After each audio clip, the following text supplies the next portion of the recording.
اب یہ حملہ کہ جو حماس نے کیا اسرائیل پر اور پھر اسرائیل کی توجہ نہیں ہوئی، اس کے پیچھے کیا حقائق ہیں یہ بعد میں واضح ہوں گے، اور کیا کرنا ہے فوجی اعتبار سے تو وہ ظاہر ہے کہ ہمارے اختیار میں نہیں ہے. ہم سب کو انتظار کرنا چاہیے ہمارے علماء اور مراجع کیا فرماتے ہیں، خصوصاً ایران کی جانب سے رہبر معظم کا کیا موقف ہے، اس کا انتظار کرنا چاہیے.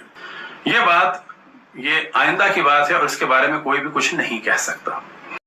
یہ آئندہ کی بات ہے اور اس کے بارے میں کوئی بھی کچھ نہیں کہہ سکتا. مولانا صاحب، آپ شاید غلط بیانی کر رہے ہیں یا شاید آپ بہت بھولے ہیں، آپ کو یہ بات نہیں پتہ.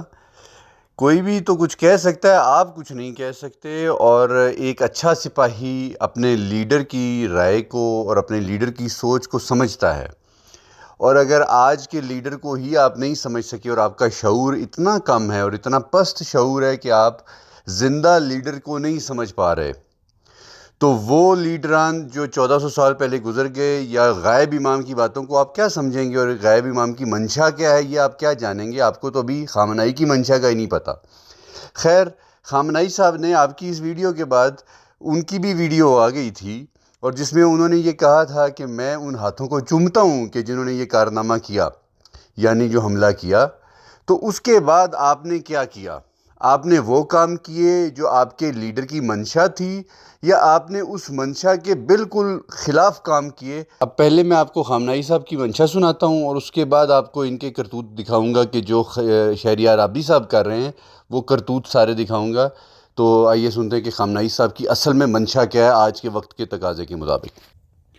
ہم 100 بار دہراتے ہیں لیکن پھر اس طرف سے آواز بلند ہوتی ہے شیعہ اور سنی کے مسائل اور اختلافات کے بارے میں.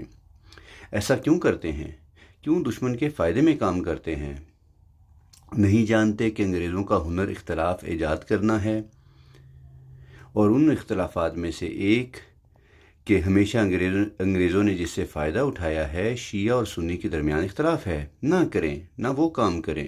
جی ناظرین، تو آپ دیکھ سکتے ہیں کہ صرف 4 گھنٹے پہلے ویڈیو اپلوڈ کی ہے انہوں نے. میں پرانی ویڈیوز نہیں نکال رہا ہوں، ابھی تازہ 4 گھنٹے پہلے. محمد بن ابی بکر پر ظلم اور سنی ان کا احترام اور ان کا نام کیوں نہیں لیتے، شیعہ صحابہ کی توہین کرتے ہیں، ان کا احترام نہیں کرتے، کوسچن مارک.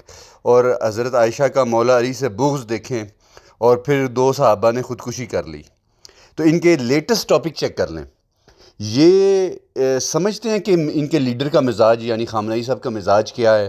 اب اس کی 2 صورت ہے، یا تو یہ اتنے بھولے اور اتنے بیوقوف ہیں کہ یہ اپنے لیڈر کا مزاج نہیں سمجھتے، اور یا یہ مکار ہیں، یا یہ ان کے فائدے جڑے ہوئے ہیں لیڈر کی حکم عدولی کرنے سے.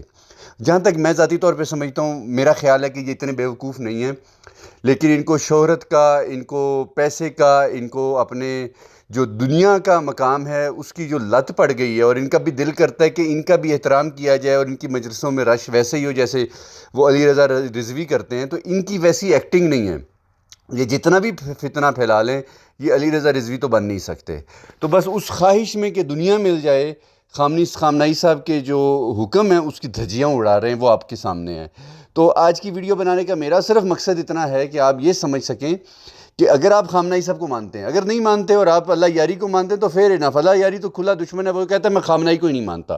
وہ جو کرتا ہے اس کی کوئی ٹینشن نہیں ہے. اس بندے کی اگر آپ خامنائی کو مانتے ہیں تو پھر آپ اس بندے کو سننا چھوڑ دیں، کیونکہ یا یہ بے شعورہ بیوقوف ہے، یا یہ سب کو پاگل بنا رہا ہے اور اپنا دنیاوی فائدے کے لیے رہبر کے حکم کو ٹھکرا رہا ہے. دعاؤں میں یاد رکھیں. السلام علیکم. یا علی مدد حق حیدر. لیکن یہ حملہ کیوں ہوا؟ آیا یہ سوچ سمجھ کے ہوا، پلاننگ کے ساتھ ہوا، اور اس میں رہبر معظم کی اجازت لی گئی نہ لی گئی؟ یہ سارے موضوعات ہیں جو بعد میں کلیئر ہوں گے.